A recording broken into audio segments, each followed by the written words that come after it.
following video symposium reflects the opinions, ideas, and interpretations of each of the individuals participating and does not reflect the opinions of California State University Chico or Dr. Shiro Pinder, facilitator and professor of women and social welfare policies in the United States.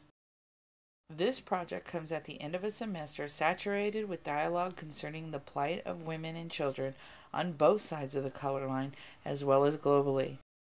The result is an amalgamation of women seeking to expand their personal pedagogies and engage in conversations about their individual agency in order to make a difference through personal, communal, and global activism.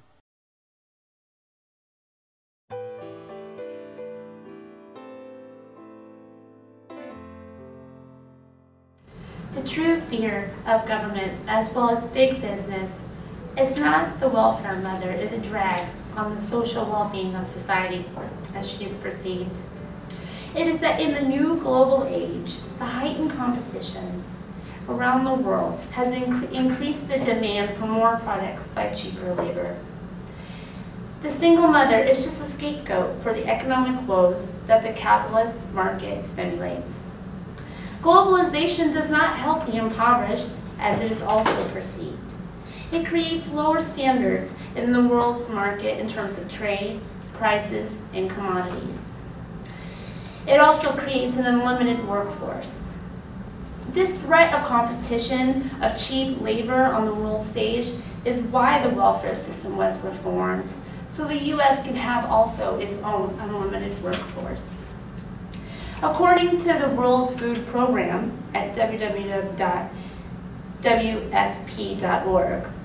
there is a link to the increase of globalization of the market and urban protests.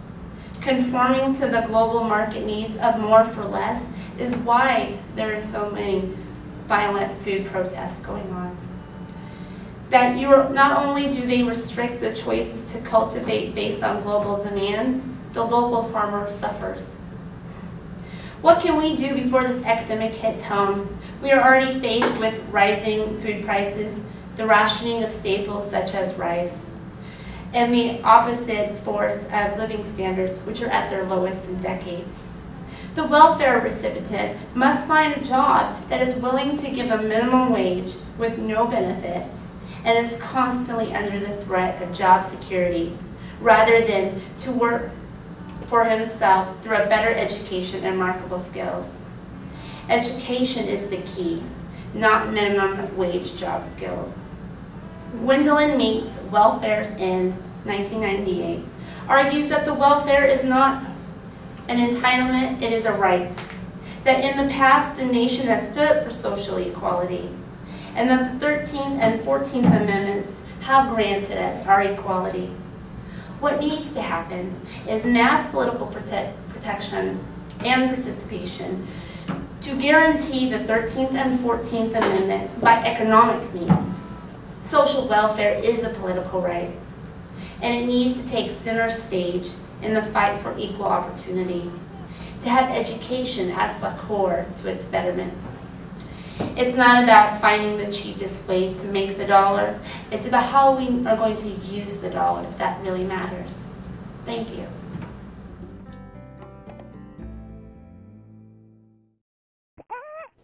Does it matter who's hungry or why?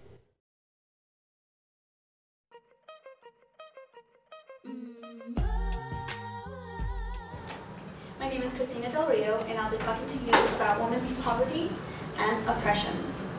Women, as you know, have always had hardships, and after President Clinton signed for the new assistance program of the PRWORA, it actually caused many more hardships, not only to women, but to their families.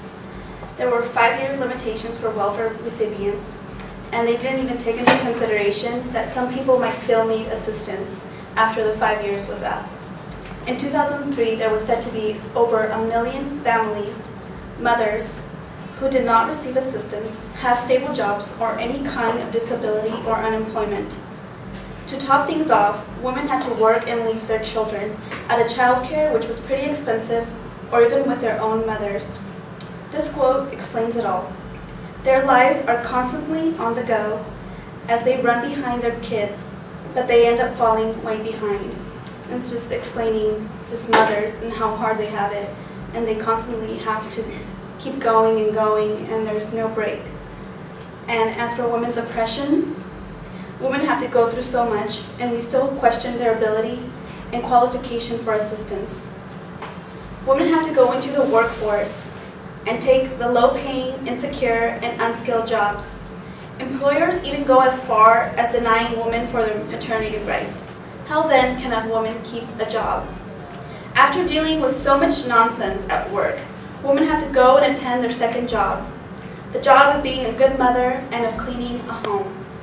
Notice there's no time for relaxation in there. Pretty soon this routine causes stress, fatigue, and possibly even illness. And to make matters worse, there isn't any sort of program to cover all medical bills, and since she might stop working, so will the monthly assistance, because with this new program, you can't have any assistance without having a job. And finally, poverty. This is just a point brought up from Mr. Obama regarding the signing by Bill Clinton for this welfare reform. Obama said, "Before welfare reform, you had, in the minds of most Americans, a stark separation between the deserving, working poor and the undeserving welfare poor." He then said, "What welfare reform did was desegregate those two groups. Now everybody was poor and everyone had to work."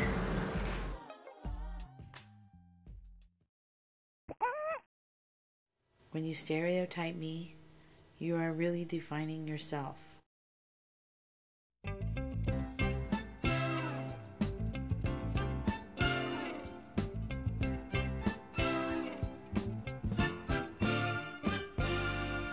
Under the 1996 Personal Responsibility and Work Opportunity Reconciliation Act, low-income single mothers were expected to support themselves by working outside of the home.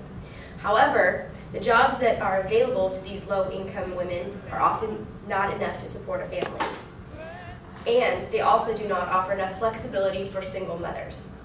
Additionally, while these women are working at these low-income jobs, they must find adequate care for their children. Depending on the ages of their children, after-school programs are not always an option. So, women must find alternative childcare, which does not come cheap at all.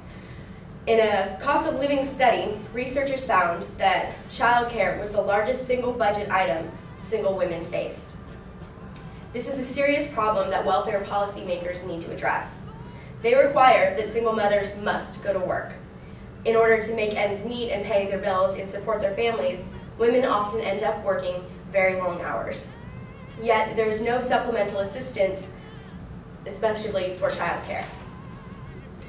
In an article by Lucy E. White, she discusses this care gap and the requirements that would be needed if a work-based safety net was set up for low-income single-parent families. Policies would have to assure that high-quality, affordable, sound care would be available to children at all hours that parents are at work. Care would also have to be available for irregular needs, like doctor's appointments and school functions. It would also have to accommodate the irregular work hours that are common with such low-income jobs. A lot of women have to face graveyard shifts where they have to leave their children with family members while they go to work in the middle of the night. These kinds of policies would also have to accommodate these kinds of hours. This kind of care could be available through public education programs if they were expanded to include toddlers and infants and were available long after school is out and throughout school vacations. But there's many other ways that affordable childcare could be provided to these low-income single mothers. However, without it, these mothers will continue to struggle with working and caring for the children at the same time. They will still continue to live beneath the poverty level.